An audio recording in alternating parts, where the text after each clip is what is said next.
Merci. Merci à vous, Monsieur Miller et Monsieur Lévy, de cette initiative et de cette invitation que vous me faites. Écoutez, moi je suis de droite.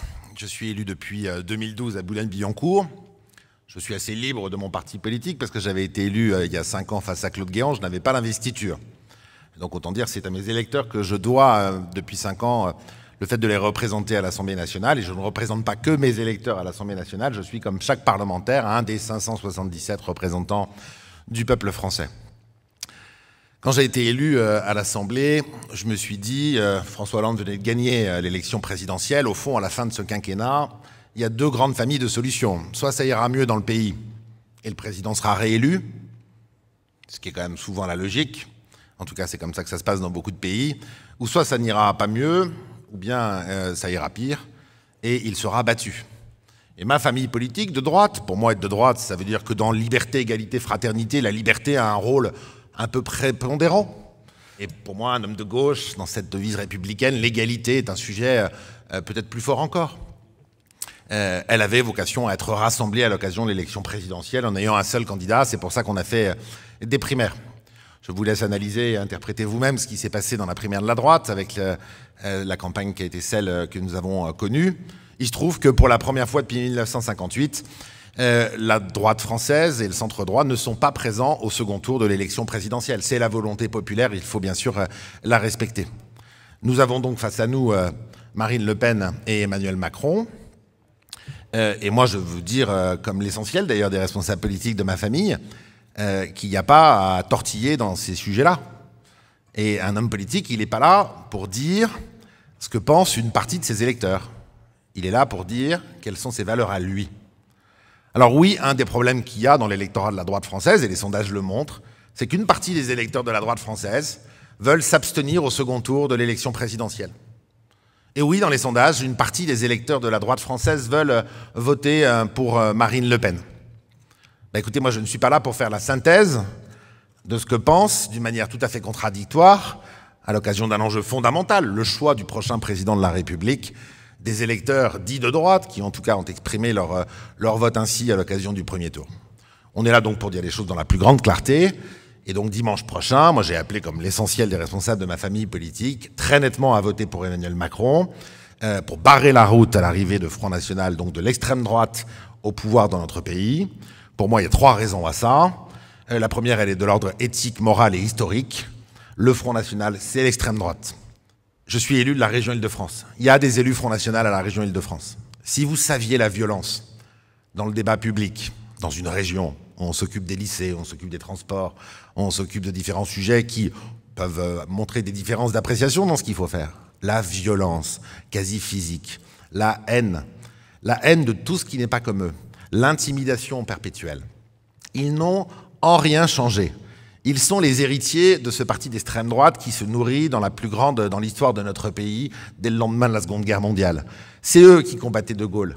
C'est eux qui étaient avec l'OAS. Ils sont les mêmes, ils ont les mêmes références culturelles. La haine de l'autre, la haine de l'étranger, la suspicion à l'endroit du juif, la stigmatisation du franc-maçon, la théorie complotiste perpétuelle. Voilà. Eh bien, écoutez, à l'occasion de ce second tour de la présidentielle, je suis de droite. J'aurais préféré que ça se passe différemment. Sinon, j'aurais voté Emmanuel Macron dès le premier tour. Mais au second tour de l'élection présidentielle, il n'y a pas photo. Disons-le dans la plus grande clarté, votez Emmanuel Macron quand vous êtes un électeur de droite. C'est donner un espoir pour le pays, c'est barrer la route à l'extrême droite. La deuxième raison, elle est dans l'Europe complexe, dans le monde complexe dans lequel nous sommes, c'est que ça serait la fin de la construction européenne. Moi, je crois qu'après le Brexit de nos amis britanniques l'année dernière, la construction européenne ne se remettrait pas de l'élection de l'extrême droite dans notre pays, en France. Voilà la vérité. Et je ne veux pas, quand je regarde l'histoire du siècle dernier dans notre pays et dans notre continent, me dire que la France, qui a un regard sur l'Europe qui n'a jamais été celui de nos amis britanniques, les Britanniques ont toujours eu un regard vers l'Europe comme un marché, alors que nous, l'Europe a toujours été un projet politique pour nous, au-delà d'être un marché. Eh bien, je ne veux pas qu'après le Brexit, 2017 soit marqué par l'arrivée de l'extrême droite en France et par la fin de 70 ans de construction européenne. Et puis troisièmement, c'est un argument qu'on entend beaucoup trop souvent à droite, c'est que le projet économique de Marine Le Pen est stupide. Il n'est pas le seul à être stupide. Vous avez vu 11 candidats à la présidentielle. Si on devait uniquement barrer la route au Front National parce que son projet économique est stupide, ça se saurait, c'est pas ça l'essentiel. Il l'est complètement. Bien sûr qu'il aurait des conséquences absolument dramatiques sur un plan économique, mais ça ne me paraît pas être le meilleur argument. Alors, deuxième chose que je veux vous dire, c'est la perception qui est la mienne de l'évolution de ce vote Front National et de cette banalisation. Au fond, les élus, les territoires sécrètent les élus qui leur ressemblent. C'est d'ailleurs ça qui fait la démocratie. Vous voyez la position qu'est la mienne, elle a été constante. Je ne suis pas là pour garder mon mandat, je ne suis pas là pour rester député. Je suis là pour essayer, si je considère que je suis en capacité de le faire, de représenter à l'Assemblée nationale des électeurs qui me font confiance, et si moi-même je m'en sens l'énergie et la volonté. C'est rien d'autre. Je vois chez moi le Front National, 4,6%. 4,6% à Boulogne-Billancourt. Est-ce qu'à Boulogne-Billancourt, les gens sont tous les mêmes? Non. Boulogne-Billancourt, c'était une ville communiste il y a encore 70 ans. Alors bien sûr, c'est un territoire qui est très aisé, en moyenne. Mais c'est un territoire qui connaît de grandes fractures entre les différentes catégories de population, où il y a de la pauvreté qui est arrivée. C'est un territoire de grande mixité, qui, comme partout en France, a connu des quartiers italiens, qui a connu les usines Renault, et l'industrie, la construction automobile, des cités ouvrières, beaucoup de personnes d'origine maghrébine à Boulogne-Billancourt. Des zones très favorisées, avec des hôtels particuliers merveilleux près du bois de Boulogne. Et puis une zone urbaine sensible avec des endroits qui concentrent beaucoup de pauvreté, beaucoup de chômage et beaucoup de grandes difficultés. Il y a des gens qui croient en Dieu à Boulogne-Billancourt, qui croient qu'ils soient catholiques, qu'ils soient juifs, il y a une très belle communauté juive dans la ville. Qu'ils soient musulmans, il y a une belle communauté musulmane à Boulogne. Est-ce qu'il y a le moindre problème? Il n'y en a aucun. Et le Front National, il fait 4,6%. Vous savez pourquoi? Parce qu'il y a du boulot. Parce que le niveau moyen de la ville est aisé. Et que quand vous êtes dans un système où globalement on tire vers le haut et qu'il y a de la richesse, eh ben on se regarde moins différemment les uns des autres, parce qu'on n'a pas la même religion, parce qu'on n'a pas la même histoire, parce que nos grands-parents ou nos parents ne sont pas arrivés en France à la même période. Et donc, l'explosion du Front National, c'est bien sûr se nourrit de la paupérisation, de ces 9 millions de pauvres qui, gauche-droite confondus, depuis des décennies, n'ont cessé que d'augmenter. Se nourrit du chômage et de la peur dans l'avenir. Et puis se nourrit aussi de la peur du quotidien, de l'insécurité dans de nombreux quartiers de France. Très peu chez moi, mais dans beaucoup de quartiers, l'état de droit reste un principe qui n'est pas toujours une réalité. Alors quand on a dit ça, les responsables politiques, ils ont, et moi je veux saluer l'initiative que vous avez prise, à ne pas se cacher derrière leurs petits doigts. Moi quand je vois tout à l'heure Manuel Valls, j'ai passé 5 ans dans l'hémicycle, sur les bancs du groupe Les Républicains, à l'écouter. Je me suis opposé à parfois certaines de ces lois. J'ai voté certaines des lois qu'il proposait. Je suis de droite. Est-ce que j'allais m'opposer à des lois que je considérais aller dans le bon sens? Bien sûr que non. J'ai voté la loi sur la fin du cumul des mandats, j'ai voté bien sûr toutes les lois sur le terrorisme, j'ai voté des lois dans le secteur de la justice avec la création de plus d'indépendance pour la justice de notre pays. Est-ce que j'ai du respect pour Manuel Valls? Maintenant qu'il est parti, il le sait déjà. Bien sûr, énormément, c'est un républicain. Je l'ai applaudi debout dans certains des moments les plus tragiques que notre pays a connus à l'occasion du dernier quinquennat. Est-ce que je suis d'accord avec tout ce qu'il a fait? Bien sûr que non. Est-ce que je pense que les priorités économiques qui ont été les siennes ont été les bonnes? Non. Mais c'est un débat démocratique et j'ai du respect pour lui.